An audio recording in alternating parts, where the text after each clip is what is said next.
Well,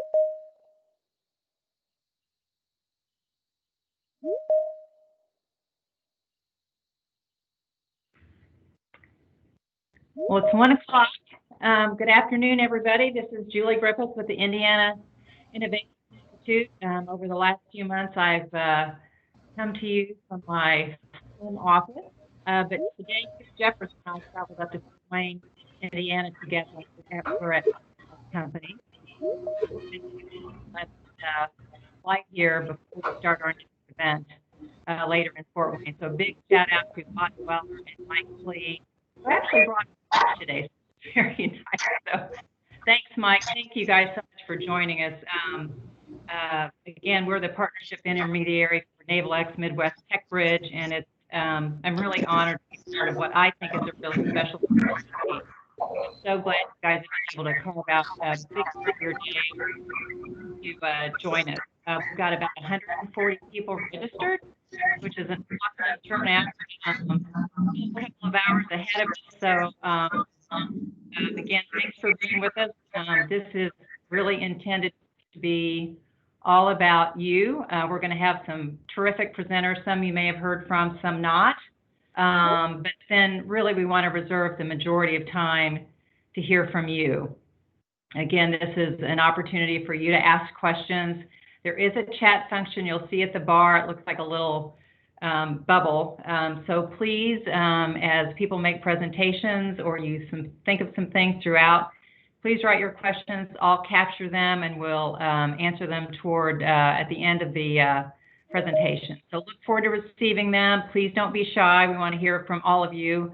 There is no such thing as a dumb question. Believe me, I've got plenty of my own. But before we get started and introduce a terrific panel, just a couple housekeeping items. One is please mute your phones and laptops if you would. And again, chat away. I'll capture your questions and we'll go from there. But again, thanks so much for joining us. We look forward to hearing from you, and I think this will be certainly well worth your time this afternoon. So first, we're going to hear from Jenna Dick. Is now joining. Jenna serves as Director of the Office of Research and Technology and Tech Transfer at NSWC Crane. Ann Fields is the Regional Director for NAVAX Midwest Tech Bridge, but Ann had a conflict, could not join us. So Jenna was kind enough to step in and will provide the overview of the Tech Bridge here in the Midwest. So Jenna, thank you so much for stepping in. Just like Ann, Jenna and her team have been great partners. And so Jenna, I'll let you have the floor if you would, please. Great, thanks, Julie. Derek, if you could go ahead and pull up my slides. Excellent, and we can just go ahead to the first slide if you like. I'm delighted that you are all here with us today, and I'm excited to talk with you about the Midwest Tech Bridge. Derek, that's actually the tech transfer deck. I'm looking for the Midwest Tech Bridge deck.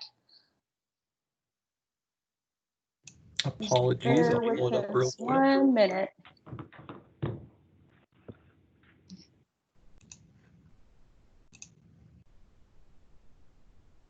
You gotta love virtual, but it all works out. Yeah, we're making the best with what we've got. We are. One of these days, we're all going to get back together, but you know, regardless, one of the silver linings of COVID, if there is such a thing, is that you found the real value of virtual. So no matter what we do going forward, virtual will always be part and parcel of everything we do. So hey, it looks like we got the right deck up there, Jenna, so please take it away. Thanks, Derek. Excellent, excellent. Yep, so I am excited to be here today to talk with you all about the Midwest Tech Bridge. While it is not my program directly, Ann and I are most definitely partners in this endeavor. There are a lot of synergies between the Tech Bridge and technology transfer, which I think you'll see after we chat today. So I hope that I'm able to provide you with a good understanding of what the Tech Bridge is and how it may be of value to your organization. Derek, if you could go to the next slide, please. So what is NavalX? So NavalX was founded in 2019 by the Assistant Secretary of the Navy for Research, Development, and Acquisition, Secretary Hondo Gertz. So NavalX is staffed by rotational cohorts from around the warfare centers and housed in Alexandria, Virginia. Crane's actually sending a member of our team to the rotational cohort in July. So we're excited about that, as it'll be the first time that we'll have someone embedded at NavalX. And so I think the idea with pulling in folks from the warfare centers is getting folks that are actually doing the work at the labs and giving them the opportunity to be in positions at NavalX and help develop these programs that then they can take back to their laboratories and put into good use. So the NavalX team is focused on agility methods and spreading best practices across the lab and the warfighting communities. So their objective is really to provide tools for the Warfare Center to use to more effectively engage our respective ecosystems. So these tools that you'll see listed here on the slide include things like playbooks, interactive social media usage, novel digital platforms, efforts like the Center for Adaptive Warfighting, and of course, the tech bridges. Next slide, please. So the goal of the tech bridges are to connect, reinforce, and sustain the existing ecosystems across the country. So our executive director, Dr. Seidel, always says that we want to put our ecosystems on steroids. So give them that extra boost to really be able to pull everyone together to work collaboratively.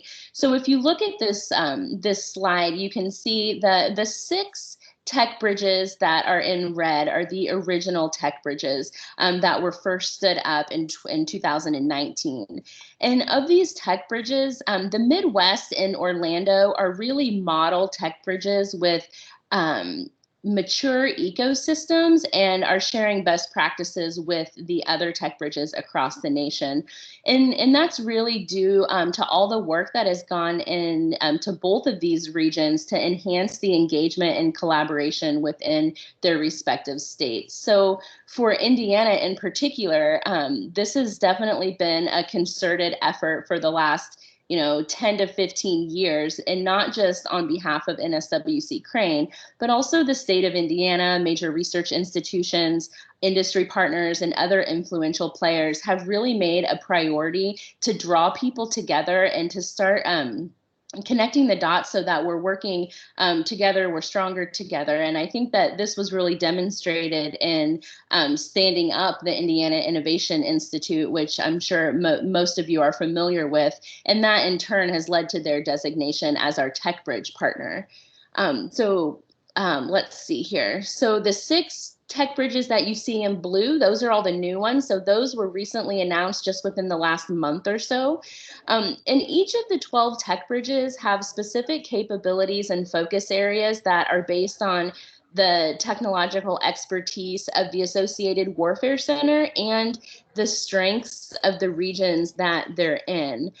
So while we are regionally diverse, the goal is really to be a network of networks that helps to be that connective tissue between the warfare centers and the ecosystems, and really to help allow make rapid response a reality through this vast network of capabilities to support collaborative efforts. And so one thing to keep in mind here is that just because you're a Midwest company doesn't mean the Midwest Tech Bridge is always going to be the best place for you to engage. So if you might be interested in, say, like textile manufacturing, it might not fit into one of the 10 focus areas of the Midwest Tech Bridge, but we would vector you to perhaps the 401 Tech Bridge at the Undersea Warfare Center in Newport, Rhode Island.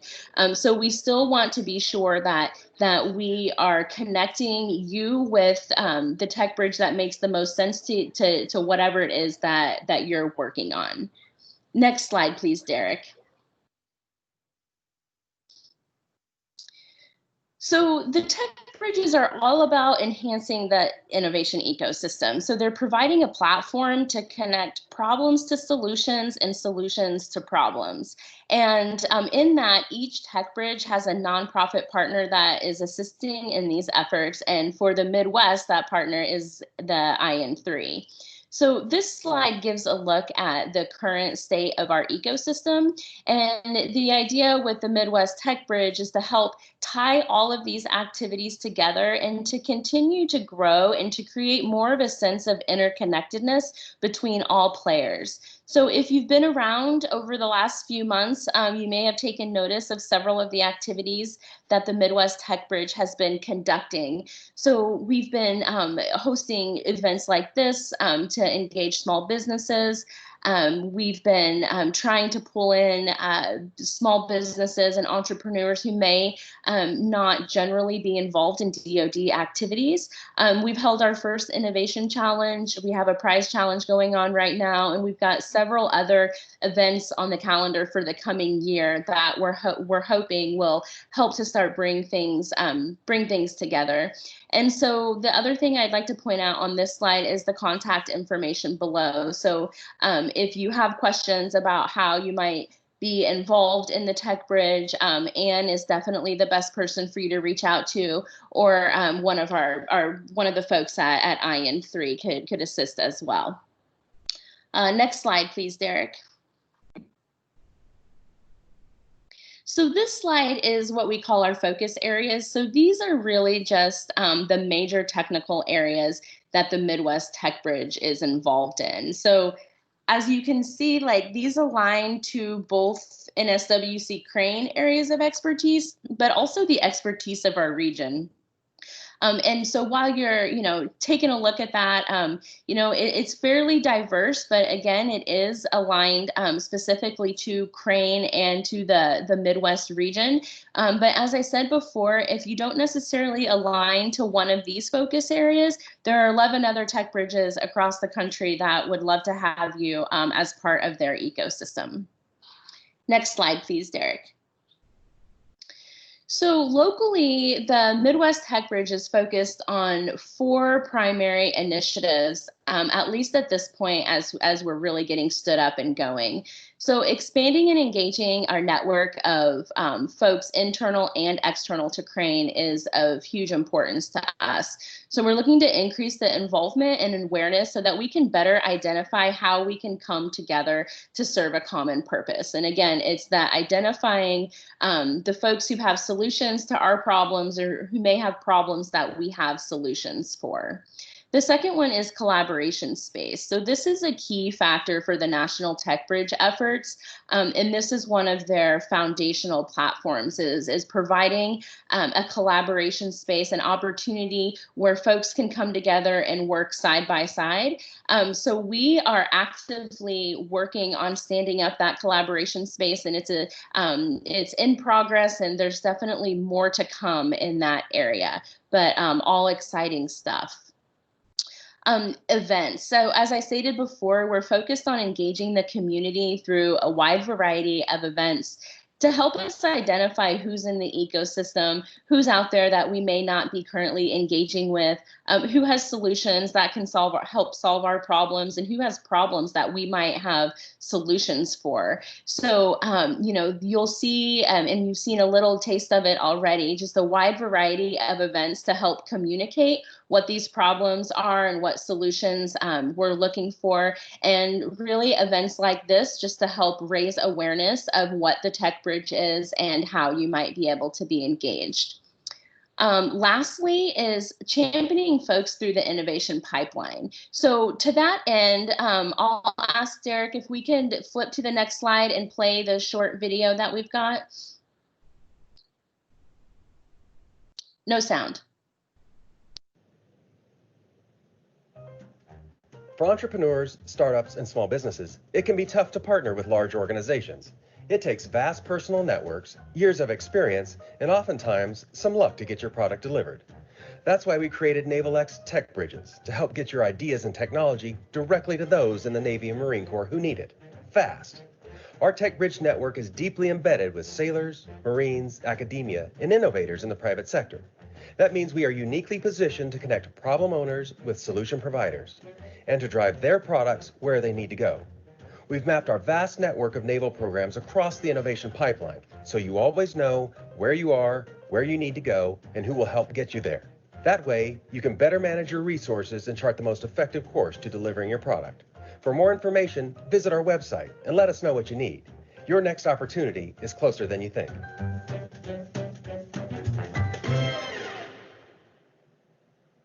So as the video demonstrates, the Tech Bridge is here to connect problem owners to solution providers. So whether you're the problem owner or the solution provider, we're here to meet you where you're at and to help connect you to the folks within the pipeline to ensure that you're getting what you're expecting, and same for us. So trying to identify what those mutual objectives are and helping to ensure that we can achieve them.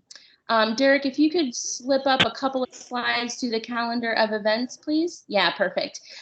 So this slide is just a quick depiction of the events that are on schedule for this year. Some of them have already happened. And so I definitely hope that each of you will take a look at this calendar and be engaged and join us as we continue to kick off this Tech Bridge effort through the various innovation challenges and technology showcases and demonstrations. We definitely are here to help develop relationships with each of your organizations, and please don't hesitate to reach out to us if you have any questions about how you could be involved, how we might be able to help you or help connect you to other folks within the ecosystem. So with that, I will turn it back over to Julie. Thanks so much, Jenna. I'll have to tell Ann what a fabulous job you did. Oh, you're too kind. She might call upon you one more time to take her place. But anyway, thank you. Yes. Next on deck, we have Annie Bullock. Annie works very closely with Jenna, who would typically give this presentation. So Annie, thank you so much for stepping in. Annie serves as an IT specialist at NSWC Crane. Annie, you have the floor, please. Thank you. Thank you very much, Julie. I appreciate it. Good morning, everyone, and thank you so much for letting me join you. Like Julie mentioned, I work with Jenna out at the NSWC Crane Technology Transfer Office, and that's what I'm going to talk with you about today. We're going to talk about technology transfer and how you can use it as a tool to get access to Crane's assets and resources. So Derek, if you want to flip to the next slide. Awesome, thank you.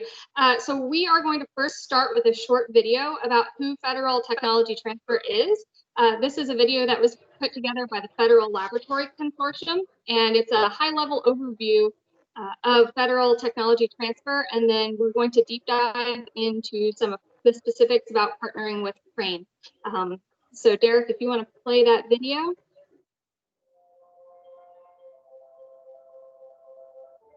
GPS navigation is everywhere these days. Our cars, our phones, and even our watches. But did you know that GPS was originally developed by our nation's top defense laboratories for use in military operations? Thanks to a process called technology transfer, GPS has been made accessible for businesses for the last 20 years. Every day, our federal laboratories conduct exciting research, create new materials and devices, invent technologies that lead to life-saving medicines, and produce the latest and greatest in science and technology. Savvy entrepreneurs and business people, like you, have benefited from federal resources by commercializing these technologies, which helped grow their business and our economy. The federal laboratories are eager to make their ideas and inventions, even their facilities, available to all American businesses, from startups to large corporations. Imagine being able to license and sell the latest technologies from NASA, the Department of Energy, or the National Institutes of Health, or gain access to state-of-the-art federal labs for your own projects. For example, you can access Brookhaven National Laboratory to conduct testing on everything from hydrogen storage materials to metallurgical reactions. You could even partner with government scientists already conducting advanced work in your field as a launching point for your totally new concepts. Some of the most groundbreaking technologies have come out of lab partnerships and lead to more spin-offs than a technology may have originally been developed for. Memory foam, originally developed by NASA to absorb shock impact during space shuttle launches, has been commercialized into products ranging from mattresses to sports equipment and even prosthetics. A program instituted by the Department of Defense to help military commanders manage information overload has now become part of the Apple iOS we all know as Siri. Okay, I set up your meeting for today at 4 p.m. Start by reaching out to a federal laboratory or agency representative to see what resources they may have available. And this is where we, the Federal Laboratory Consortium for Technology Transfer, the FLC, come in. Visit our website at www.federallabs.org to find out how technology transfer can help your business succeed and ensure our continued competitiveness in the global economy.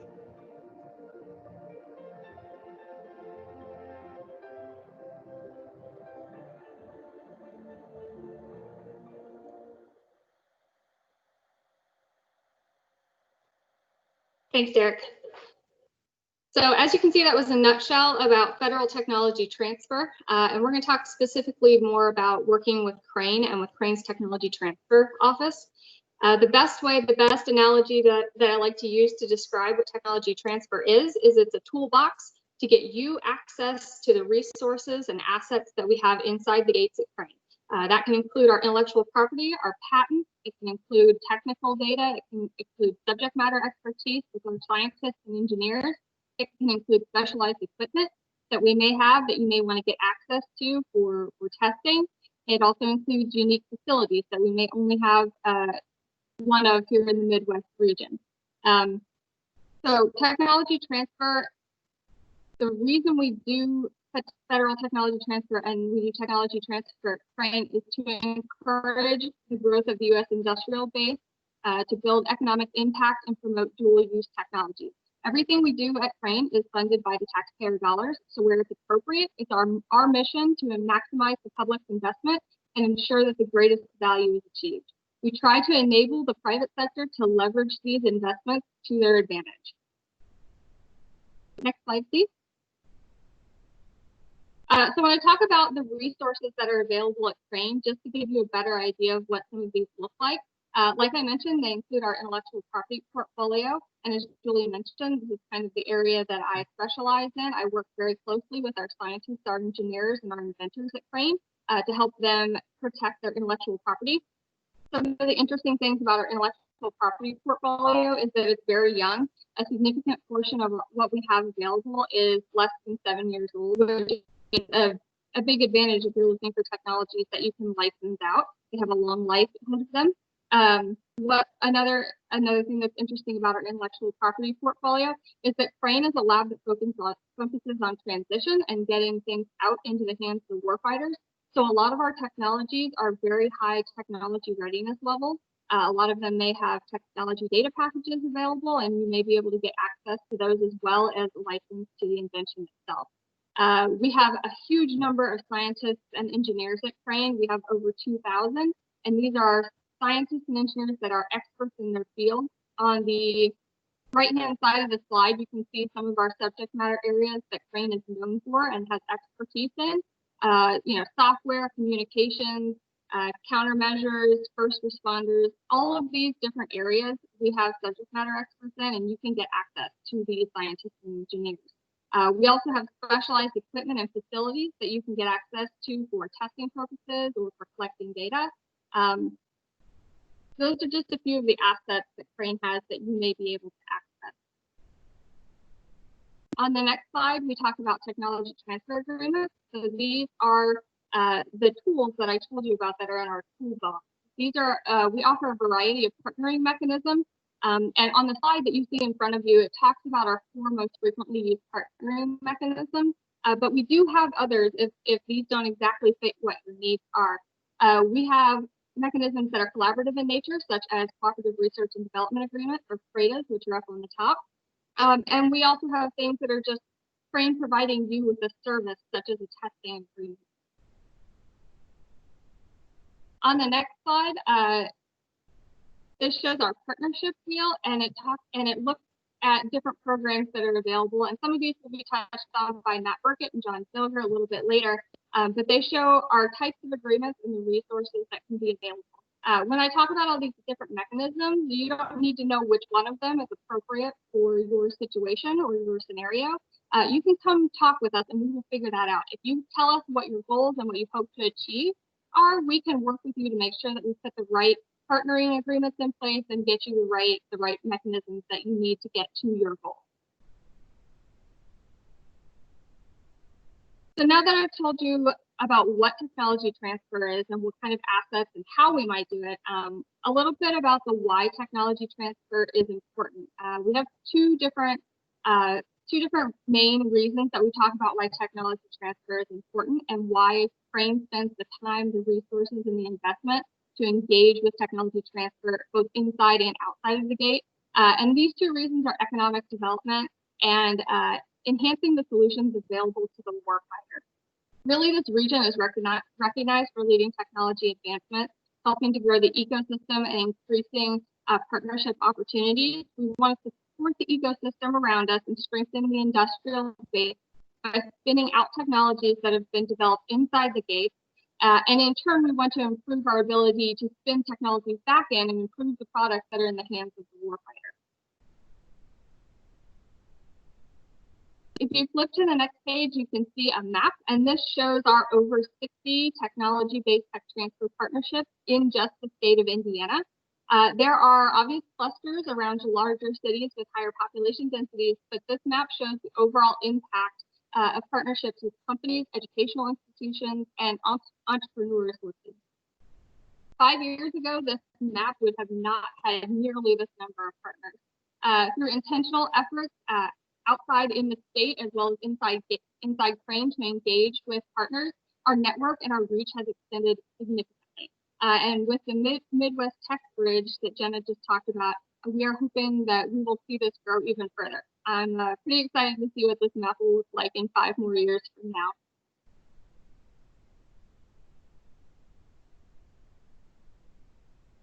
So this slide talks to economic impact. So I want to talk about why technology transfer is important and why it's worth investing the time and the resources into.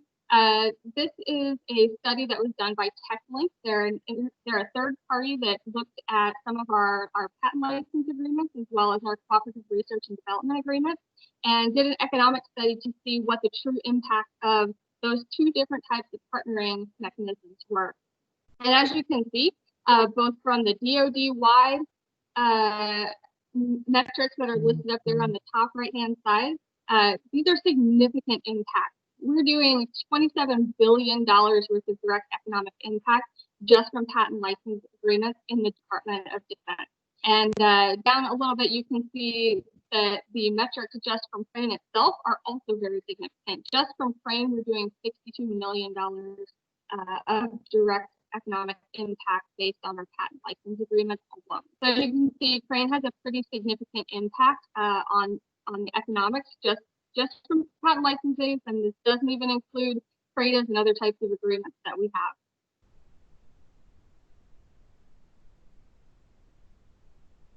So the last Crane-specific detail that I wanted to mention to you was I wanted to leave you with a plug for our new rapid licensing program. This is a program that was put in place to help with economic development and pandemic relief efforts in wake of the COVID-19 pandemic.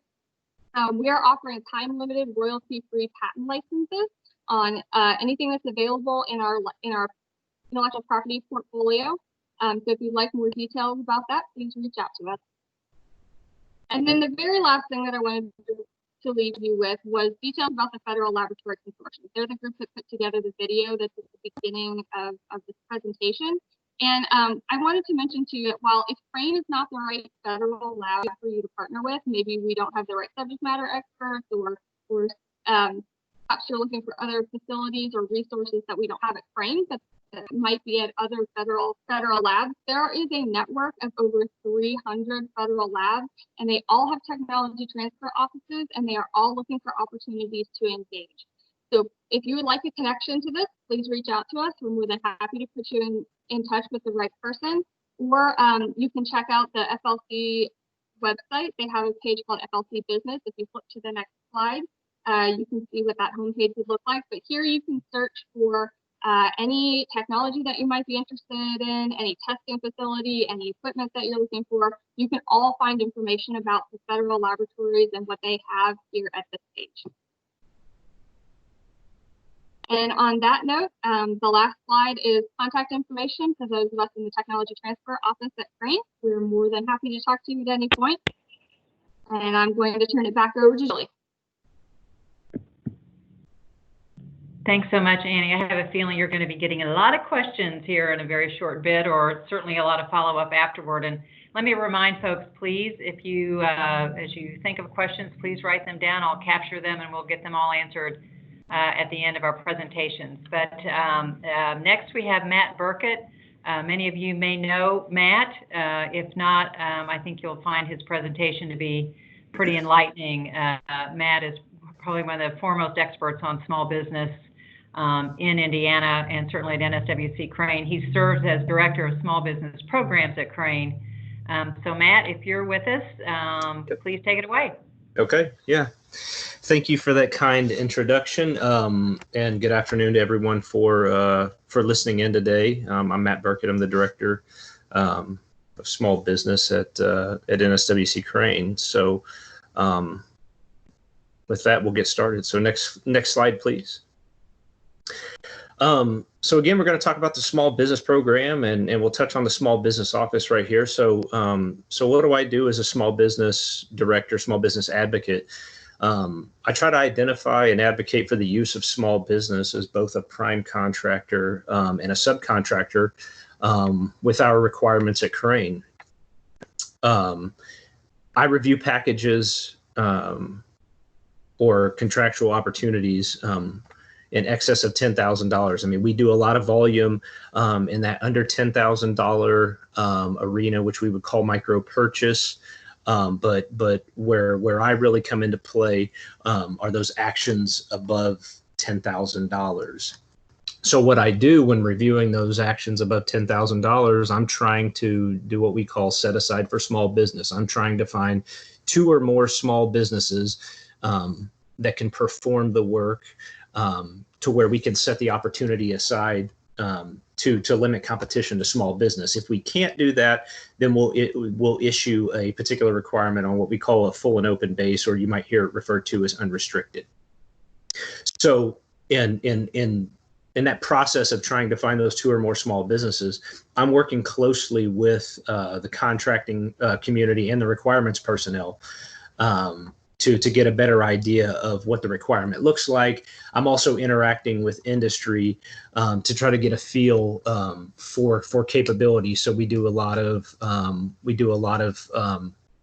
small business meetings. There's a lot of back and forth that I have with the small business community just to learn what the vendor base looks like, what the extent of the capabilities are, and if all of those stars align, then we're going to try to set the particular acquisition aside for small business. So next slide, please. Again, here are some of the tools that we use to assist with our with our determinations. If you're a seaport contractor, you're probably going to see a lot of sources sought or advance notices. We do one of those for every seaport action that we have because we look at every single opportunity on a case-by-case basis to figure out where can we find those opportunities for small businesses as primes or subs. There are a lot of cases where just due to the nature of what we're buying, where we have to sole source it to the original equipment manufacturer. So there's not much we can do there, but on those competitive actions, we're really going to look to try to utilize small business. Pre-solicitation conferences. I mean, this is something that we used to do a lot of prior to COVID. So COVID's kind of, put a wrench in things right now, but we're going to try to find a way to work through things and see what we might be able to do virtually to just get the word out, to share information about an upcoming requirement with all of industry, but particularly the small business community, to figure out what those capabilities are and, what we might be able to do to set aside. Draft statements of work. That's another tool that we'll use. We'll send those out on FBO or Seaport or both, and just try to get industry feedback to figure out, hey, are we headed in the right directions? I oftentimes say, we in the government, we sort of, we know on a high level what we want. We may not be the best at explaining it to the folks who will be performing the work, what it is that we want. So we're really soliciting your feedback to help us, tailor our solicitation or our statement of work to where when it's officially posted, we've kind of worked a lot of the kinks out, and that process will move much smoother. And then lastly, here it says complete DSBS profile. So DSBS is a website that's owned by the Small Business Administration. So we use that. That's one of our. So we have a formal market research form that we have whenever we are working on a new requirement. And as we go through, as our buyers and our technical activity, as we go through the market research to make sure that that we're sort of doing what we need to do to gauge industry, checking DSBS is one of those sites. It's one of those very important sites. So I just urge, especially, I urge small businesses to make sure that your profile is up to date and it's put together as best as possible, because we do utilize that as a market research tool to help us, especially in the under $250,000 arena. So if that's where you play, that might be a good site to take a look at. Make sure your profile is up to date. Next slide, please.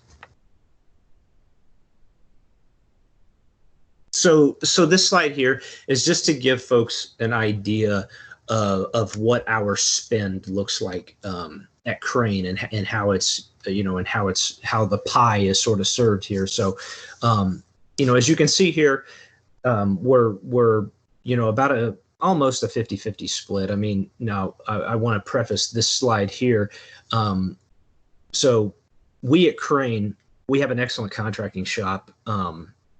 So because, and I'll pat them on the back, but because, kind of tongue in cheek, because we're so good, NAVC headquarters has allowed us, or given us the opportunity to take on about 50 plus of their task orders, their Seaport task orders, which are all in the service, all in that service part of the pie, to administer. So all of the work takes place at NAVC headquarters.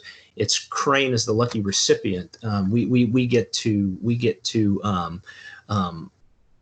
put their contracts together and take care of that piece of it. So this pie here includes that NAVC headquarters work, and that's a large chunk of work. We're talking well over $500 million in a given year. So it's and it's continuing to grow. So it's a big part of this pie.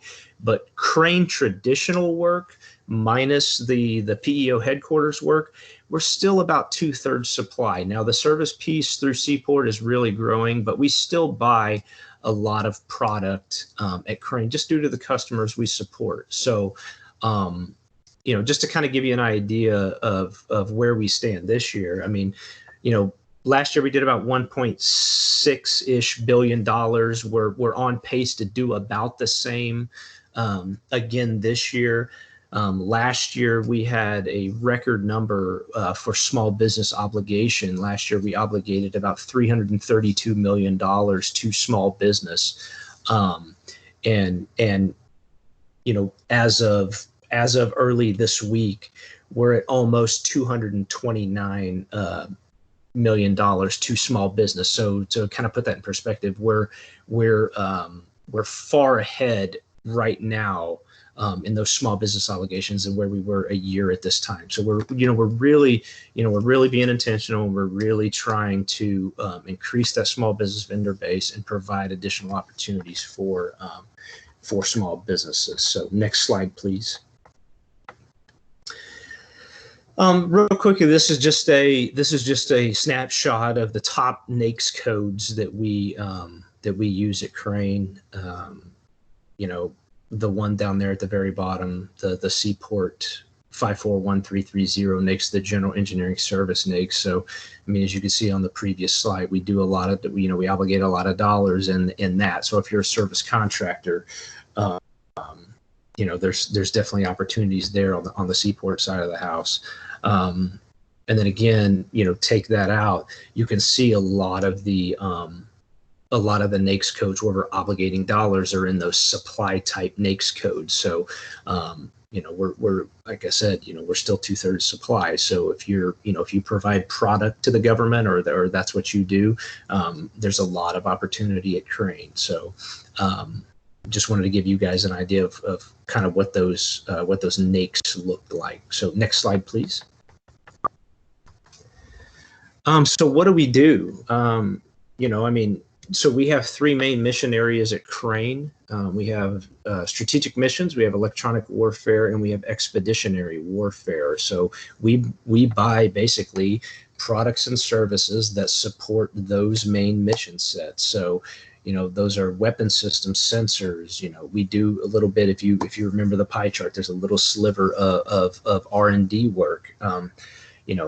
Autonomous systems, cyber, AI. So a lot of the stuff, that's kind of popular, that you hear a lot about in the news right now, we are buying. So if those are areas that you play in, looking at Crane's portfolio is probably definitely in your best interest. Next slide, please. Again, here are the mission sets that we have. So we have expeditionary warfare, and you can kind of see what we're buying in those areas.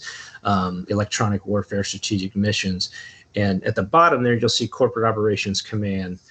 Now corporate ops is rolled up into our strategic missions, and this is we have to run a base. We've got day-to-day business that we have.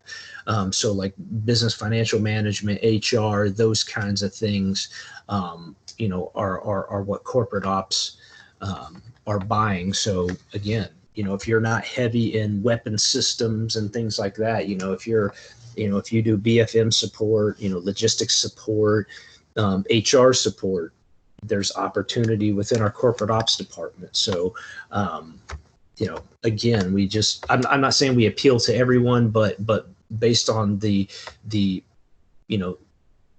our large buying capacity, we do appeal to a lot of folks. So next slide, please. So this here is a snapshot of kind of the way our dollar threat, contracting has dollar thresholds where we have different authorities to use to procure products and services. So again, below $10,000, anything up to $10,000 is considered micro purchase. We can buy that on a credit card. It's fairly quick, fairly painless. There's a lot of volume, not a lot of dollars spent, but a lot of volume in those areas. So then when you get north of 10,000, so from 10 to 25,000, we call that our informal simplified acquisition procedures. So informal SAP, you might hear it called. So these are actions that do not have to be posted publicly on Beta SAM, but we will be, reaching out to vendors. We'll reach out to, a handful of vendors to request quotes back, and then make awards. They're not as fast as the purchase card buys, but they're much quicker than our formal SAP or our large contracts. So, that's one threshold. Then when you get above 25,250, these are the formal requirements that are going to be posted to where anyone in the world can see them. So, if we're buying product, if we're buying sole source services, if we're buying anything non-Seaport, it's going to be advertised on Beta SAM or beta.sam for companies to propose on. So really what you need to be able to do that is if you have a cage code and if you're registered in SAM and you have a cage code, at that point you basically are free to bid if it's something in your work area. So I encourage folks to check Beta SAM multiple times a week, or as Chris Jeffers will probably talk about later in the presentation here, is Connect them with your PTAC to take advantage of their bid match service, to where you're not having to check a lot of these government databases all the time to try to find new opportunities. So just kind of put in the back of your mind, the bid match service through the PTAC might be something beneficial for your business. And then when we get north of $250,000, we get into our large contracts or Seaport. So Seaport is all what we call competitive technical services. There are, there's now 24, but there's two main functional areas, and they have several kind of like subcategories beneath them that lay out what we are able to buy on Seaport. So it is a lot of engineering support, logistics support, business financial management, program management support. So things of that nature we'll procure on Seaport. If we're buying product, it's gonna be on Beta SAM. So that's gonna be your go-to spot again. If you're a product provider, Beta SAM is your go-to spot. And to find those opportunities coming out of Crane, I always tell folks, go to the top of Beta SAM, select the drop-down box, go to contract opportunities, type in capital N as in Nancy 00164-20, and that should pull up all of our recent postings, to where you can kind of get a feel for what we're doing at Crane. So when you want to search, I know if you just go to Beta SAM and type in a NAICS, it's going to pull up, because every government agency is using it. So if you want to narrow that search down to Crane, I recommend doing that. So next slide, please. So how can you help me? How can you help the small business office? How can you help contracting? How can you help all of Crane, with our problems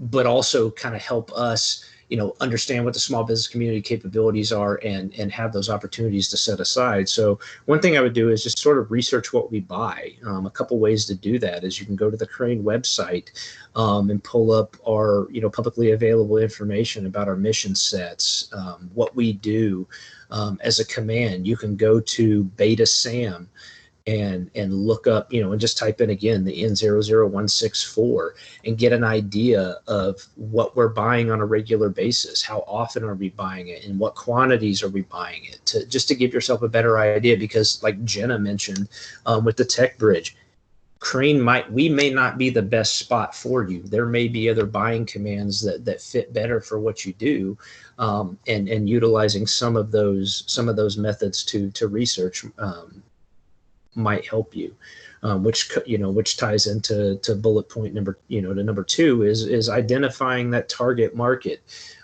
So again, Crane may not be the place. We hope that you are. We buy a lot of different things. We think we appeal to a lot of people, but at the end of the day, we may not be the right fit for you and your business. So another great website to help narrow down that search is the Department of Navy Office of Small Business website. And that's got information about all the different buying commands, to where you can figure out where you might fit best, within DoD. Number 3 is explore subcontracting opportunities. I mean, this is, especially if you're new to the government space, I would always recommend,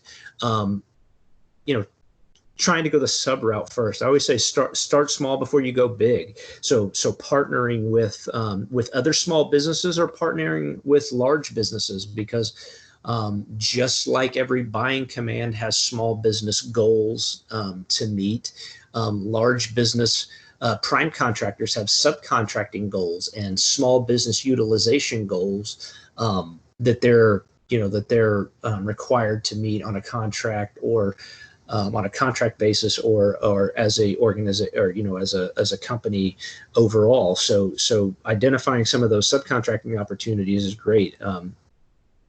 So I really encourage that to start with. If you're looking at prime opportunities, provide those effective responses to sources sought notices. Like I mentioned earlier, we rely heavily upon the feedback we get from industry. So when we issue a sources sought notice and we're requesting information from industry, I encourage you to really respond, because we inside the gate, we rely heavily on those responses. We take it as, if you don't respond, then you're not interested, right, wrong, or indifferent. That's sort of the way it's viewed. Now, granted, if I've talked to businesses, we'll try to change that, and provide that piece of information into the overall evaluation. But we really encourage you to take the time to respond to those and provide, adequate feedback to us, to let us know that you can perform the work, to where if we do indeed award you this opportunity, we feel comfortable that you can perform. And then lastly, maintain awareness of current regulations. And I can't stress that enough. I know some of the contractors on here today, probably, DOD is probably a small chunk of what you do, but we have a lot of contractors that work with us where Crane or DOD is 95% or all of their work, so to speak. So maintaining awareness of those regulations is important, because, there have been recent changes that have really benefited the small business community, to where, if leveraged correctly, there are more opportunities to set aside, and there are more opportunities for small businesses who may not have been able in the past to be awarded prime contracting opportunities, like the limitation on subcontracting change, which historically a small business had to do above 50% of any given requirement to be considered a prime contractor, where now they can partner with what we would call a similarly situated entity, another small business. And now those two partnered together could meet that 50% requirement, and now go after a particular opportunity as a small business prime, where in the past they weren't able to. We've also, in that same change, there was also a change to the non-manufacturing rule, meaning that, typically, historically, if a requirement was $25,000 or below, and this is primarily product oriented, if it were above $25,000, then the small business had to provide us a product that they manufactured, or a product that was manufactured by another small business. The government has since increased that threshold to $250,000. So now there are opportunities for small businesses who might be resellers, or might only do a small portion of the work. Now instead of $25,000, that authority is now up to $250,000. So it's just another way for small businesses to have opportunities as prime contractors, where maybe 3, 4, 5 years ago they didn't have those opportunities. So I hope all that makes sense. So next slide, please. Again, this is just a snapshot of some of the outreach that we're doing. A lot of this was pre-COVID. So the Buy Indiana Expo, that's our yearly big event. We're scheduled to have it next April. Who knows what the world will look like then? But the plan is to have Buy Indiana again. So that's a great opportunity for small businesses, especially to market their products and services to Crane personnel, but also market those products and services to other small businesses and other large prime contractors that support us, who are in attendance at that event. So again, that's a great way to market direct, or make connections as a subcontractor. So industry days, it's another thing that we do. We kind of talked about those earlier. APBI, Advanced Planning Brief for Industry, similar to what other warfare centers might consider an industry day. We call ours APBI. We do that every other year. It's a little bit different from Buy Indiana. Instead of you promoting your products and services to us, APBI is you in a room and Crane letting you know challenges and things of that nature that we're having and looking for, and we're more soliciting feedback from industry. Seaport town halls. This is something we were doing prior to COVID. So anyone that had a Seaport Prime contract, we were, they were able to come on base, meet quarterly, and just talk about the latest and greatest regarding service contracting, Seaport things specific. And then we had government experts, KOs, and folks like that were there to take questions, to help businesses that might be having problems. Crane roadshows, I would consider what we're doing today similar to a Crane roadshow. I mean, it's just us, letting small businesses especially know how they can do business with Crane and do business with DoD.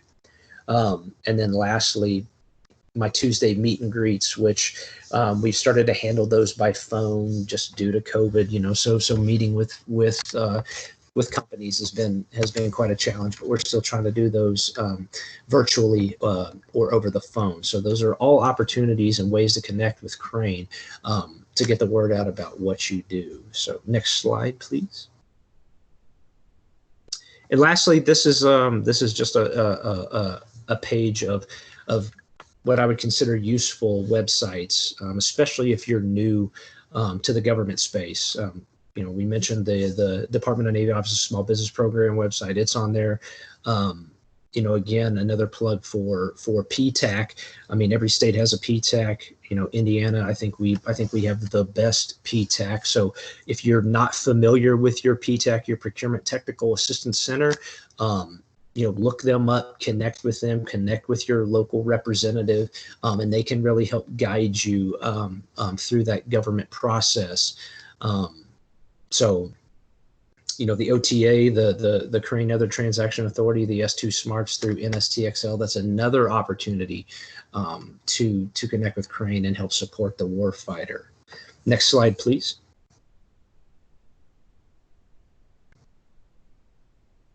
And lastly, here's my contact information. So if you have any questions, if you want to provide capability statements, things of that nature, feel free to reach out to me. The best way to reach me right now is via email, just because we're working remotely. So again, I thank you guys for your time today, and I hope you enjoy the rest of the presentation.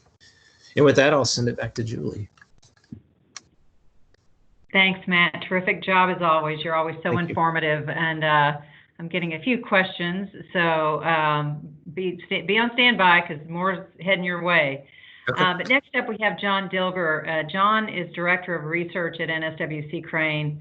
John is kind of not new to Crane, but he's new to our small business events, and we thought it would be of interest to you to hear from the things that are I wish I could talk, that are of interest to them and interest to you. So John, if you take it away, please. Yeah, absolutely. Thank you, Julie. Thank you for the opportunity to talk with you all today. There's quite a bit to discuss with respect to science and technology areas that are of interest to Crane. And if I can just capitalize on something that Matt just discussed a moment ago, he outlined our different mission areas that we support. And I think that oftentimes whenever I have these kinds of discussions with individuals, whether that would be small business or academics or whomever it may be, sometimes it does feel a lot like defense speak whenever we talk about the mission areas that we support. So a major goal of mine today is to try to kind of open up the curtains a little bit to give you more of an idea on the different areas of technology that might be important for those specific mission areas that we do support. And I think hopefully it will give you a little bit more insight into some of the science and technology verticals that we're very interested in further development. And of course, where hopefully your products and services could be something of interest for us. So with that, I'm going to, my slide is right here. I've got my email address right here as well. So if there's anything of particular interest that you do see along the way, I do invite you to reach out to me directly. I do my best to respond to emails in a timely fashion as I can. So the very next slide, I have here a distribution map of keywords, and these are actually words that I extracted from all of the publications in the open literature. Is now joining. So What's interesting about this particular keyword map is there are some open source publications that Crane has historically published in our history as a naval base here in Indiana. And actually quite interesting, you know, you might imagine that most of what we do is not in the open literature, but over the course of history, there have been about 500 and now 75 open source publications. And I just did an analysis where I could extract keywords from titles and abstracts and run a co-occurrence map so that you can kind of see some of the individual areas of technology that we have historically played with. What I found interesting about this, when it self-organized the individual keywords, it actually self-organized by Is now exiting. And so you'll see on the left, there's a large cluster of red and blue and purple, and that completely aligns to our Global Deterrence and Defense Department. Most of that is around this notion of trusted, insured microelectronics, but it's also systems of systems, R&D for our strategic system that we do support. And so you'll see a lot of individual keywords that very much align to that particular research area. Radiation effects for components of microelectronics and other types of systems, everything from analog to digital instrumentation and components for microelectronics all the way down to bits, memory, transistors, capacitors. And also you'll see quite a bit in terms of materials that include polymers, metals, the silicon wafer itself, or other radiative particles that we may be interested to see the kinds of effects that may happen when subjected to those instruments. If you'll move on into the top of this particular slide in the orange and yellow, most of those particular keywords align directly to our Spectrum Warfare Systems Department. And for that particular department, we talk about controlling the spectrum and thus controlling the fight. And as such, it is the entirety of the electromagnetic spectrum that we focus on. But clearly, given technology and the implementation of it, there is a heavy emphasis on radio frequency, infrared, visible, and ultraviolet light as a part of that electromagnetic spectrum that can enable applications for that particular mission area. So the types of applications that you'll see with keywords in this particular part of the graph: radar, electronic warfare, legacy systems, and in-service engineering support for those systems. Other applications like geolocation or other instruments and hardware like traveling wave tubes, pyrotechnics, amplifiers, transmitters, antennas, phased arrays. You'll also see a little bit on instrument and mission area design to include computer simulation, which is actually centric to this entire plot, and I don't think that's an accident. If you'll move on a little bit to the right, you'll see a lot of green circles and cyan circles at the bottom, and that is completely our cluster of expeditionary warfare and special missions department research thrust areas. I like to describe this particular department as a technology playground. You can imagine any instrument to aid a warfighter in this expeditionary or special mission environment with a heavy emphasis on size, weight, and power, as that particular warfighter would have to carry any kind of instrumentation into that particular mission area fight. And so you'll see in this particular cluster of keywords, technologies that include sensor fusion, battery chemistries, imaging and optics gear, software and database integration, munitions, energetics, weaponry, and mounting hardware to support it, robotics. And so in total, I think that this is a really good way of at least visualizing the historic areas of research that Crane has played with. And there are certainly clusters that also, cross over into one department from the next. So there's quite a bit of collaboration amongst these three mission areas that we support. Next slide. So on the next slide, I show this ecosystem partnership, and what I'm trying to convey here is how we seed these different research areas to eventually lead to the technology transition and technology transfer portfolio that was shared earlier, to also, of course, leading to other product areas that we can purchase via small business and other types of acquisition platforms as described by Matt. So we often, we have this ecosystem around us that includes, of course, our academic partners and small businesses and other types of engagements with nonprofit organizations. And normally within the fence line, we do try to seed fund research efforts with workforce development emphasis first. And this can be done with scholarship platforms or internship opportunities, specialized programs for education, and direct emphasis with the students that do exist within our regional area of academic engagement.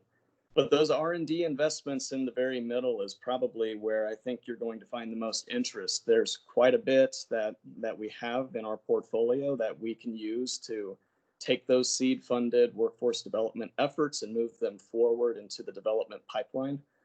Some of those are completely internal R&D investments, like the Naval Science, the Naval Science and Innovation, the Naval Innovation Science and Engineering Program. That's about $15 million per year that we can use for discretionary research in-house. And there are grant opportunities as well. The Naval Engineering and Education Consortium, or NAICS grant, is a multi-year grant opportunity that we put topics out on every year, up to $150K per year for up to 3 years. We also have hiring authority that allows us to grab upon some of the local area expertise. That can be appointments for academics as temporary summer faculty, or other government expertise that we might be able to pull upon even from industry in consultant type roles. And of course, the IN3 Indiana Innovation Institute is listed prominently here in the middle as a philanthropic. They use the philanthropic funds from the Lilly Endowment to help seed fund some of these types of development pipeline efforts with our academic partners in the area.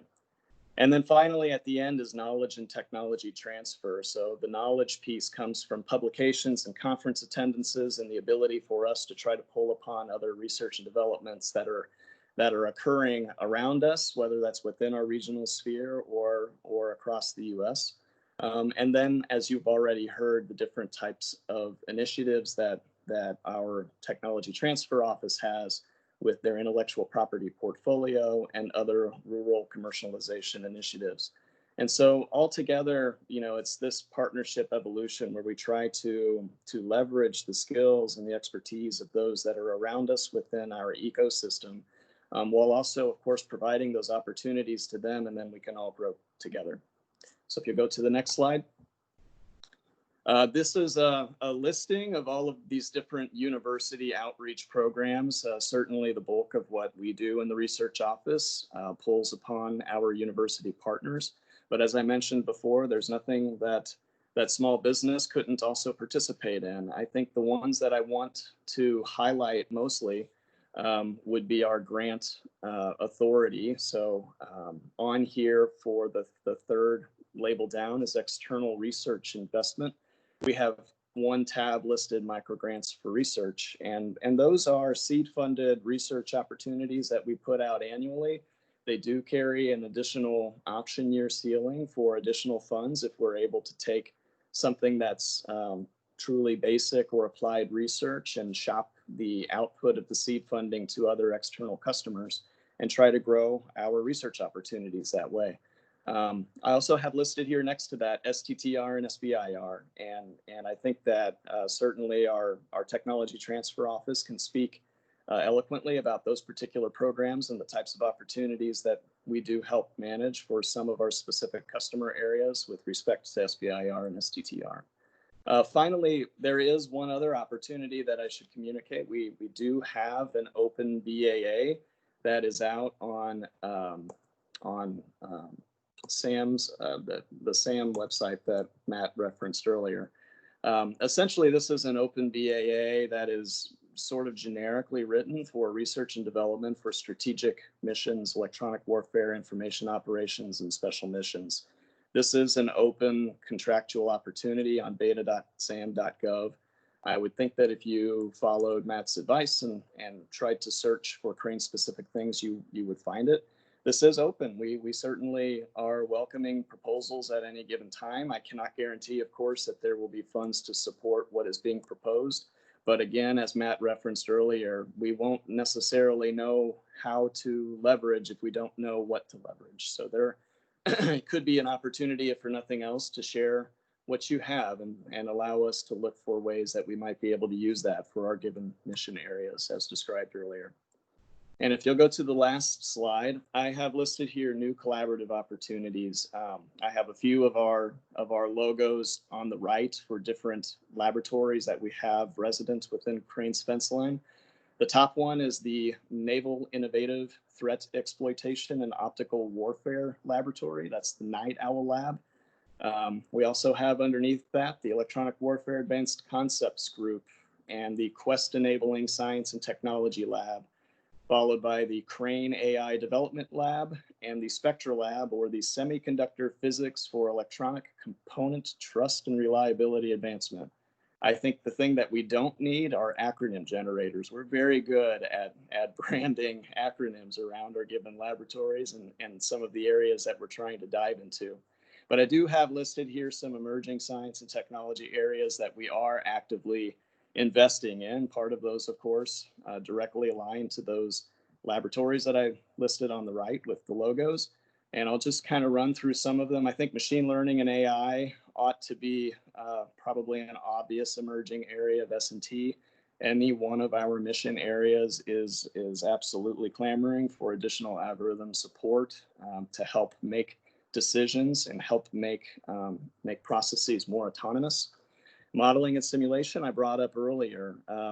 As much as we love to play with hardware and develop new hardware, the ability to decrease the amount of time that we spend on test and evaluation of those individual instruments is obvious benefit to our customers. It helps save money in the long run, and it gives us opportunity to run tests that might not normally be even possible of testing in even as large of a geographic region as what Crane offers.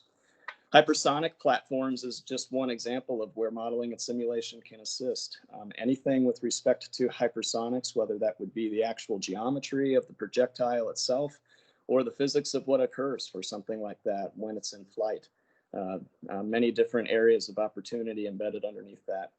I have listed here also autonomous systems. This includes both the development of autonomous systems, or the ability to pair different autonomous systems with themselves into larger swarming type operations, or of course the ability to counter those types of systems if they were to come into some of these mission areas.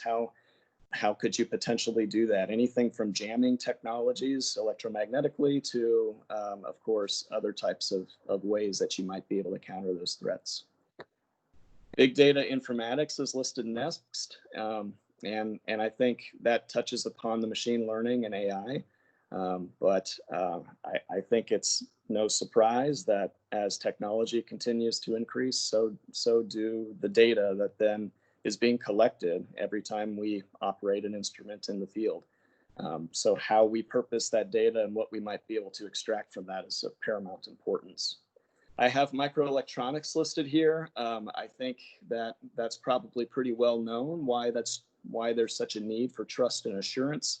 Cybersecurity touches upon that as well. So this idea of hardware cybersecurity, so that we can ensure that those particular types of instruments that we put into our systems are in fact secure and are not something that can be tampered with in any way, shape, or form. And then I have some others listed here that are a little bit less so hybrid, less so important, but something that we do work with quite often: additive manufacturing techniques, augmented and virtual reality, and the use of that for wargaming type scenarios. And then the next two are some of our future thrust areas with respect to our quantum enabling science and technology lab. If microelectronics needs to be trusted and assured, then what might the future hold when quantum information systems are truly fielded and possible? Whenever you have qubit technology that relies upon entanglement, how do you interrogate something like that to ensure trust whenever you inherently break entanglement upon that interrogation?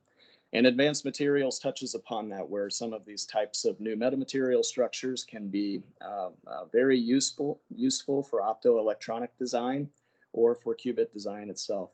And then finally, radiation and particle physics is is something that, as you noticed with our Crane keyword map, we have a very long history of doing those types of experimentation, particularly as it relates to microelectronics. And I think that's going to be something that certainly we will continue forward with.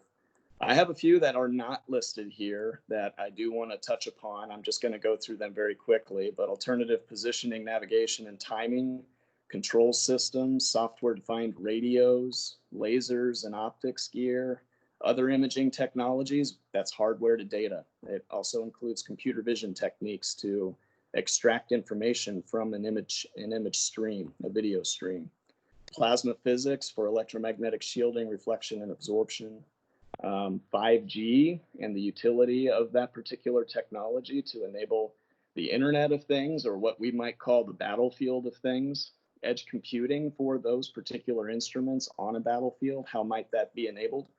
And then I also have alternative energy, energy storage, wireless power projection, and other robotics type opportunities. So, you know, I wasn't kidding when I said it's a technology playground. I'm not sure that there are any other emerging areas of science and technology that I haven't touched upon, but it very much is this case at Crane. Within our 3 different mission areas, there's quite a bit to support. Matt offered opportunities for you to be able to go in and look at what we've awarded in the past to give you an idea of some of the types of instruments that we are purchasing for the future. And this is just another way to look at it with that Crane keyword map extraction of what we've published historically. So with that, I am going to turn it back over to you, Julie, and welcome any questions or interests that you have. Thank you. Hey, thanks so much, John. The good news for me and everybody else listening today is that we've found you. So we're going to call on you a lot going forward because you've just been a wealth of knowledge. So thank you so much. Before I introduce our last, but certainly not least, speaker, just a reminder that if you have questions, if you move your cursor toward the bottom of the screen, you'll see a little to the right of the hand icon, you'll see a little chat thing. If you'll click on that and write in your questions, we'll get to them at the end. So again, thanks so much, John. Trust me, I know where you are and know where you live, so I'll be back to you for some more help. But in the meantime, let me introduce Christine Jeffers. Chris has been a longtime friend, and through TechBridge, I get to work with her once again. But Chris serves as the State Director for PTAC, Procurement Technical Assistance Center. So Chris has been in that role for a good while. It is part of Defense Development, which is under the umbrella of the Indiana Economic Development Corporation. So Chris, the floor is yours.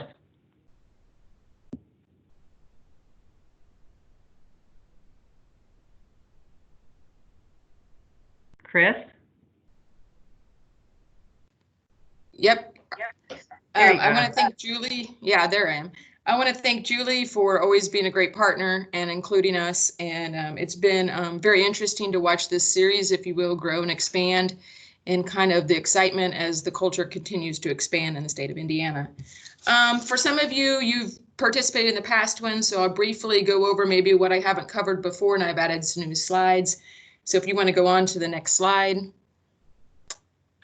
These are our 5 regions and what PTAC does and how we help support small businesses. There's a couple of things I want to spend a little bit more time on. As Matt mentioned, there are some just house cleaning things that businesses can do to make sure that you're able to be found and your information is correct. The dynamic small business search with SBA, please make sure you have your capability statement on there or your narrative. Make sure you hit that checkbox that you accept credit cards. If you don't, they're not going to contact you to do anything on your credit card. It's also to make sure important that when you do your SAM registration, you make your information public.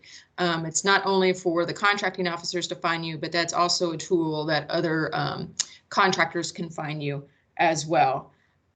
Bid match is something that Matt mentioned as well. It's a free service that we offer Indiana companies where we do all of that searching and filtering for you, or we don't, a software does it, but it emails you every day, the filter and the profile that we've built of the opportunities that you would be able to participate on based on your capabilities. And as was indicated, if you just go into Beta SAM right now and enter, a very large NAICS code, engineering services, you could get 3,000 in a day, and that's just way too many for any business to go through. It would be discouraging. So we'd like to help with narrowing that focus down. We also can help identify the agencies or the locations of contracting offices that are buying what you're selling. As Matt even indicated, Crane may not be who's buying what you're selling. So we can do that research for you so that we can get you in contact with the right agency or the right office. And it may not even be Department of Defense. We help companies do state, local, and federal. So it doesn't only focus on Department of Defense. Obviously, that's a big emphasis for us and for the state of Indiana, but we can help with other federal agencies in the state as well. The other thing to keep in mind, I think that teaming is something that the state of Indiana needs to take a harder look on, getting our small businesses to work together and team on a contract. A couple small businesses could go together and go after that bigger contract. And that's definitely something I will be looking at in the future to help give resources for small businesses to consider those type of opportunities. Next slide. Interesting statistics. So my metrics during COVID-19 have been extreme. We've been very busy. And so I've kind of wanted everyone to see the increase that we've had, and predominantly most of that happened in March, April, and May. And what's contributed to that, I think that a lot of businesses who relied on commercial sales or commercial business when COVID-19 started, they needed to supplement their income or supplement their supplier base, and federal contracting became more attractive, and it may be worth all those checks and balances and paperwork, if you will. So we've seen an incredible increase in number of new clients and contracts awarded to our companies. So hopefully those companies stay in the game and we continue to grow and get more Indiana companies doing federal contracting. We've had also some great companies that have gotten some great contracts in the last couple of months. TriStar got a very large contract at Crane, as well as GTA Containers up north. MSP Aviation was one of those companies that, compared to the rest of the state, when they changed what they did to meet the demands of what was going on during COVID-19, and they started producing masks. So it definitely showed the flexibility and the nimbleness of a small business. And I consider those things a positive for the state of Indiana, and definitely has been noticed. We also worked on Lafayette tents. In Lafayette, Indiana, they went nationwide and provided, they have a specific type of tent that they provided to hospitals throughout the country for temporary hospitals and testing sites. So we definitely saw an increase of our companies doing business outside the state of Indiana. I think we'll continue, as far as the state goes, doing agency collaboration. We have some webinars and some training coming up with our partners, AMCCO. We will be doing a webinar about how to prepare white papers, as well as training of how to prepare technical proposals and reading a solicitation. So we'll be focusing more in the next few months of, now that you've started doing contracting, how can we better make you, how can we provide services to make you successful in winning those contracts. Next slide. So I want to talk a little bit about this. I've been talking about it. Everyone knows CMMC, what's going on. I'm pretty excited that Indiana PTAC has been working very closely with Purdue MP, and mostly Gene Jones. He's been an incredible partner and resource. And we're ready to roll something out. And what we have decided is, when the COVID-19 started, it was hard to start letting our small businesses know, oh yeah, by the way, and if you want to continue to do business with the Department of Defense, you're going to have to spend all this money to get your company ready for your CMMC certification. So what we decided to do as a state is, how can we provide resources for free and help our businesses not lose ground or not be ready for their certification when that time comes next year. So we will be implementing our new 20 topics in 20 weeks platform.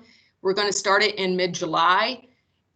It's the only one in the country that we're aware of that we're doing it in this manner. We have asked our industry in IT to put on webinars, and we're looking at like a 30-minute time frame with question and answers. It'll be live, and then it will be recorded. And at the end of the 20 weeks, we will provide all the information and the training that you need to get your company to level 1 certification for free. And there will be a library on my website, on the PTAC website, on the Purdue MEP website, that you'll be able to go back. Maybe you missed one, maybe you need to watch one again.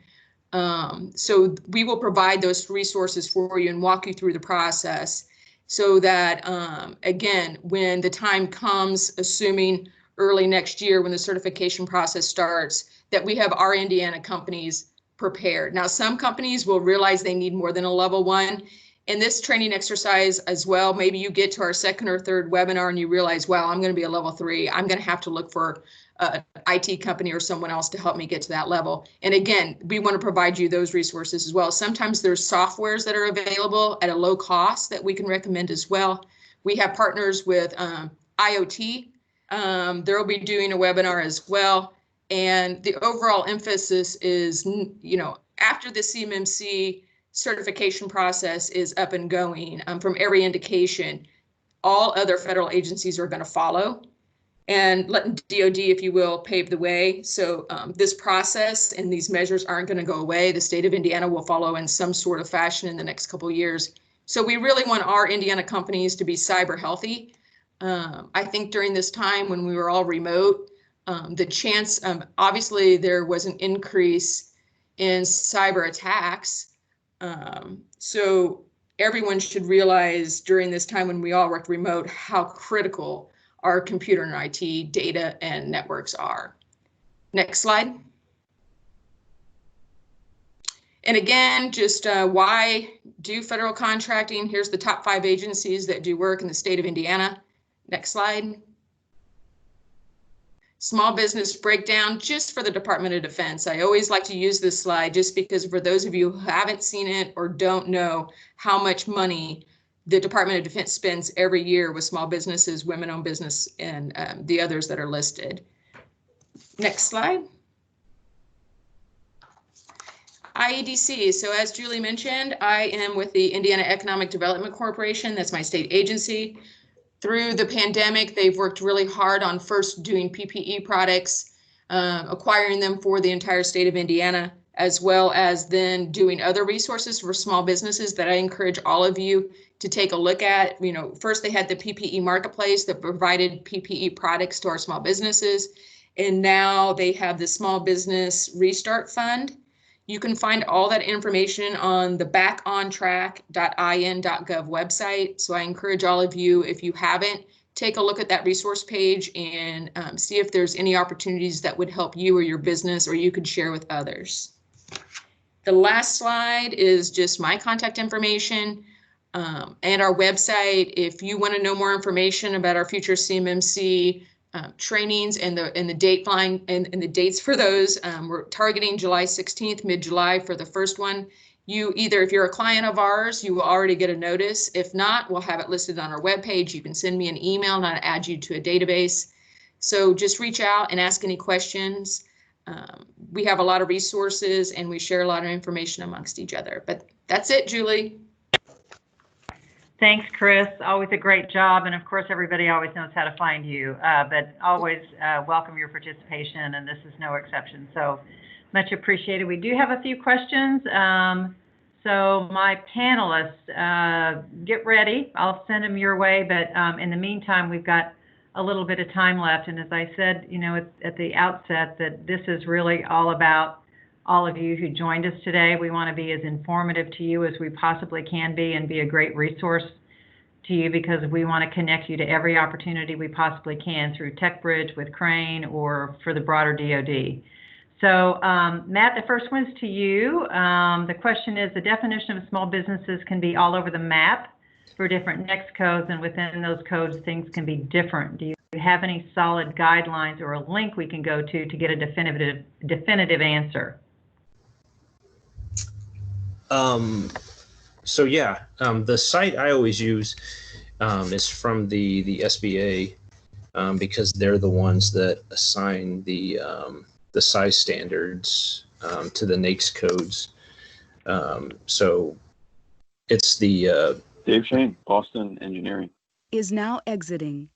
So yeah, I mean that's the site that I use. It's got a list of every NAICS code and every small business size standard associated with it, because you're right, depending everything is small business depends based on the NAICS code assigned to each procurement. Okay, thank you. Then the next question is, how does one become a member of Seaport? How does one become a member of Seaport? Okay, great question. So the way you would do that is we're projecting right around December 2020 or January 2021, we're going to have what's called a rolling admission.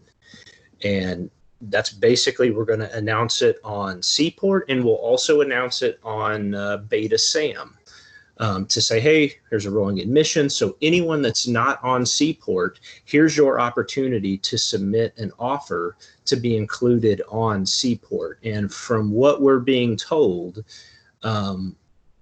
this will be the only rolling admission for the first 5 years of the contract. So if you miss this one, it'll be another 2.5 years before you get another opportunity to become a Seaport Prime contractor. Now, one other thing to note too, if you're not a Seaport Prime contractor, you can still support the warfighter. You can still support our mission at Crane. You would just have to do it via subcontracting opportunities with one of the Seaport Prime holders. Okay, that was a good question. Thank you. I think this next one is to me. Will we have the meeting recording and the slides after the meeting? We will email all of them, the presentations and the video recording of today's event. You'll probably have it in your inboxes next week. So look for that. But in the future on our website, probably late July, early August, we'll be able to post all of these on the IN3 website. So we won't be clogging your inboxes. But in the meantime, watch for them to be to you next week. Next question, and Jenna, I think maybe this might come to you. Other than the Midwest Tech Bridge focuses, where can we find the other Tech Bridge location and focus areas? And I think you answered, but I'm not sure everybody else got got your response. Sure. I posted the link. So on the NavalX website, they have pages for each of their initiatives that I discussed on that first slide, and the tech bridges are one of those.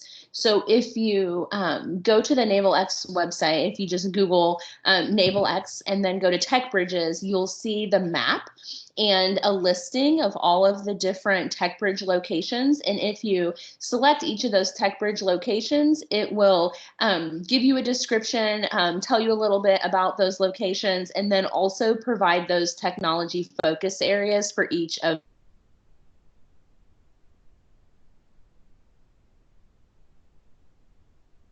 Did we lose Jenna?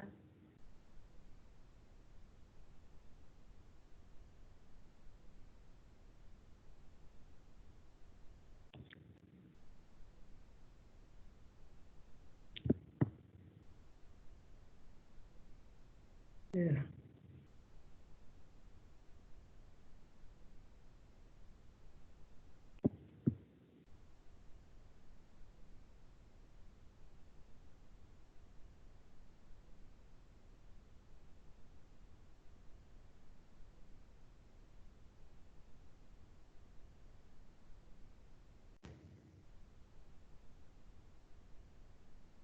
Derek, am I on?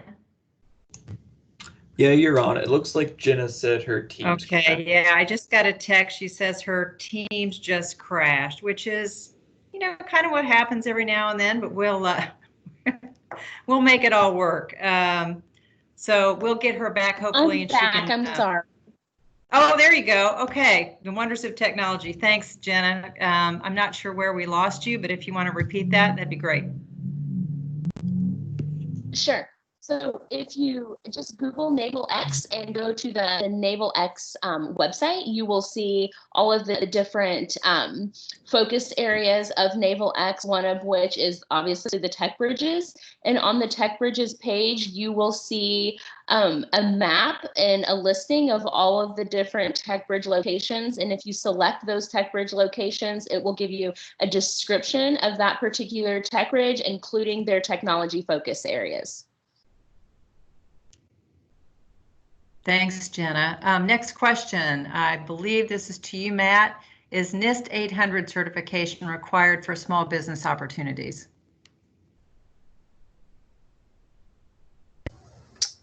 Well, that's we put the clause in the contract. So we hope that people who propose are complying with the clauses in the contract, but so I guess I'll just leave it at that. So we hope we don't formally check, or we're not doing that right now. So we just hope the contractors are complying with that. But yes, we put those clauses in our contracts. Perfect. Thank you. I think the last question I have is there any way to present our capabilities, I don't know who our is, to the teams of your technology focuses, i.e. AI, IoT, hypersonics, etc.? Probably you, John. Or I have a thought on this, Julie. Please. I mean, yeah, this is meant to be a conversation. Yeah, please. Yeah, so what came to my mind was the tech demonstration. So I believe we did something similar earlier in the year. I can't remember exactly when it was, but we had companies basically pitch their technologies based on what they know our interests are. So we invited technical experts from Crane to sit in and listen, and then made the connections afterwards for where folks thought there might be some synergy. So I would say I do think that there is opportunity for those types of engagements again in the future. And I think if we can identify who asked the question and make sure that they're potentially folks that we reach out to whenever we set up another tech demo, that would be a good opportunity. Yeah, and John, or anyone else?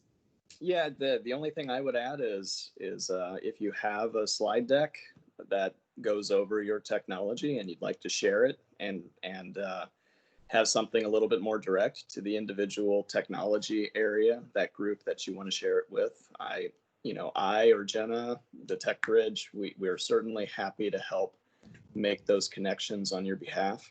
I think what Jenna offered is definitely something that you should capitalize upon. Those are exactly the kinds of tech demonstration opportunities that give you that visibility. That's a little bit different than a kind of a cold call like presentation, but we make those connections all the time, and oftentimes that's what kind of seeds some other ideas on new ways to implement technology that we may not even be aware of. So I would just invite any slick sheets or slide decks or whatever it is that you'd like to share, and we can do our best to connect. Thanks, John. You're proving to be pretty popular, my friend. The next question is also to you. How does development of advanced materials at Crane compare with work at O&R? Oh, wow.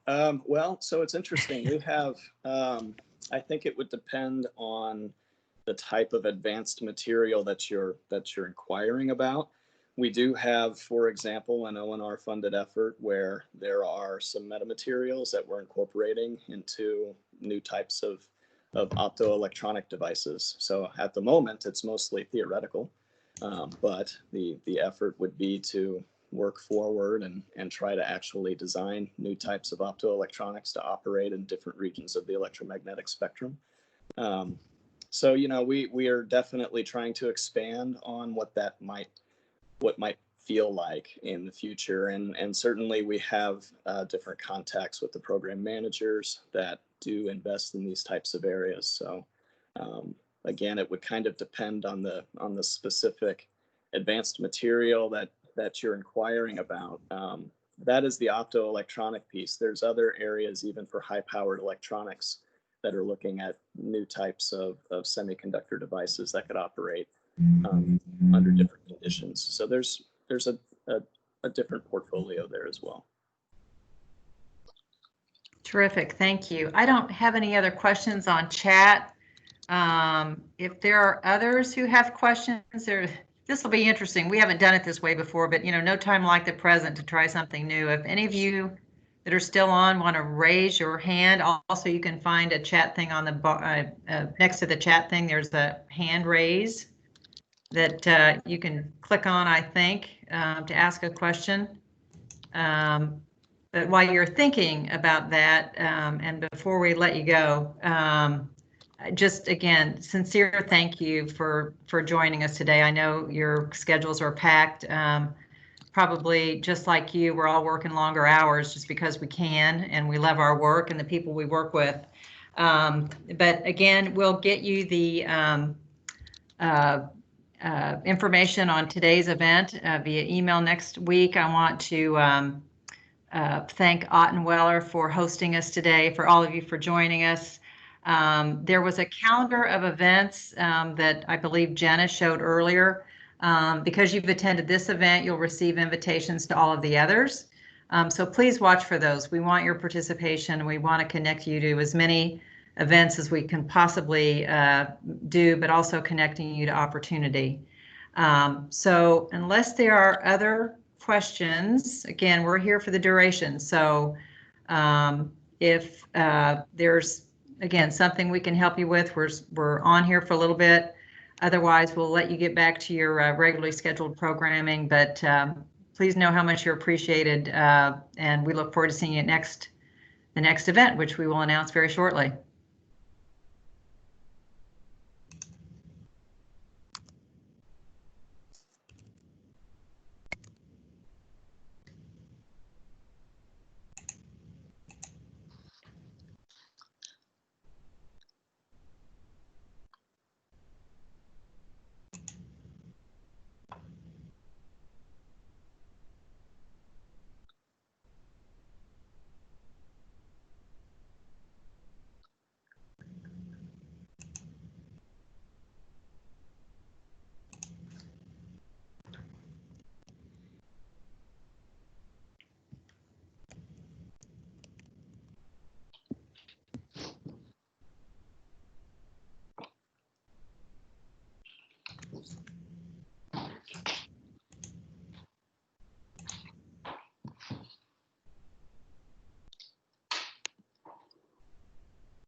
Jeff Bold.